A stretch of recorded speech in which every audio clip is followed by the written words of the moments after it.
If you feel like the truth is being kept from us, know that you're not alone. I'm Detective Ozma, and my mission is to dig up the evidence behind the mysteries they want to bury. Tonight, I'm opening one of the most extraordinary UFO cases in the world, officially acknowledged, documented, and never explained. Not in the United States, not in Europe, but in Brazil. May 19, 1986. What became known as the official UFO night. That evening, radar operators, commercial pilots, civilians, and Brazilian Air Force fighter pilots all witnessed the same thing: unidentified objects flying over São Paulo, Rio de Janeiro, Minas Gerais, and Goias. By the end of the night, 21 unidentified targets had been confirmed by both radar and visual contact. 5 fighter jets were scrambled, none could intercept them. When I opened this file, one thing became clear: this wasn't a rumor, it was a coordinated military operation. Evidence 1, the first signal. Around 8 p.m., air traffic controller Sergio Mota da Silva noticed a strange, stationary light near São José dos Campos Airport. It wasn't an aircraft. It wasn't a star. Through binoculars, it appeared multicolored and shimmering. Then something unsettling happened. When Sergio dimmed the runway lights, the object moved closer. When he turned them back on, it moved away. As if it were responding. Later, he would say, "I don't know what they were. But they behaved intelligently."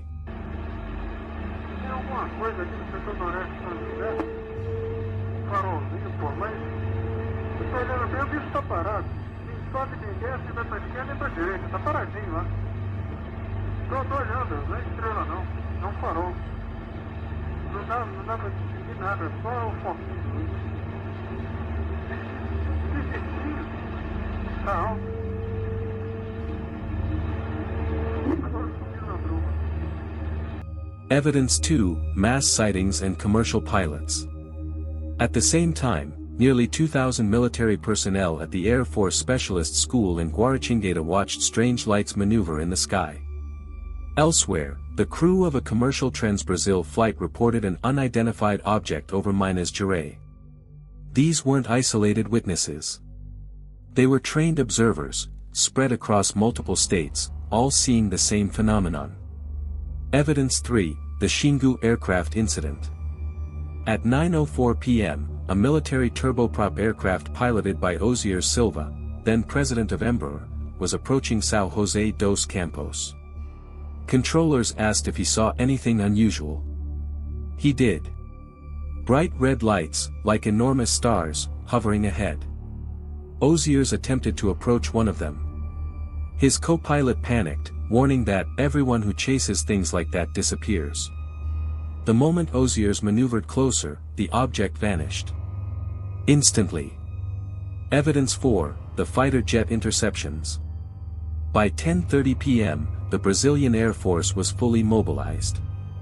5 fighter jets took off, F-5s and Mirage 3 interceptors, ordered to visually identify the intruders.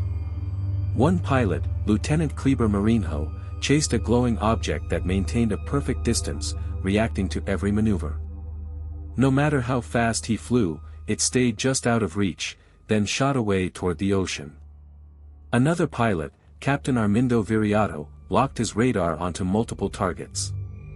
One of them executed sharp zigzag movements and 90-degree turns, impossible for any known aircraft. Then came the most shocking moment. At Mach 1.3, Viriato watched the target accelerate away at an estimated Mach 15. Gone in seconds. Evidence 5, the escort formation. Captain Marcio Jordao, flying another F-5, briefly saw a red luminous object before it vanished. Moments later, radar detected 13 unidentified objects positioning themselves behind his jet, effectively escorting it. When he turned to look, he saw nothing. Seconds later, all targets disappeared from radar. By midnight, the skies went silent. 21 confirmed objects, 0 explanations. The official response. 4 days later, the Brazilian Minister of Aeronautics held a historic press conference. He confirmed everything. Yes, the objects were real, yes, fighter jets were scrambled. No, they had no explanation. His words were clear: technically, we do not know what they were. A classified report was promised within 30 days. Instead, it remained secret for 23 years. When finally released in 2009, its conclusion was chilling.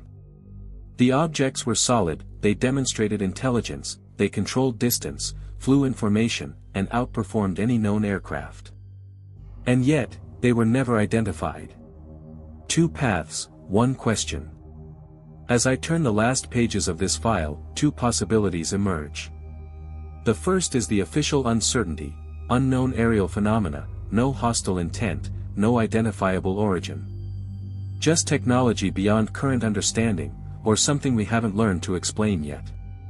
The second possibility is harder to ignore. Multiple states, simultaneous sightings, radar confirmation, intelligent behavior, extreme speeds, and an entire air defense system rendered powerless. Could all of that be coincidence? Or was something watching, testing, observing? The Brazilian Air Force released the data and stepped away. No conclusions. No follow-up. The responsibility passed to history. But history doesn't forget.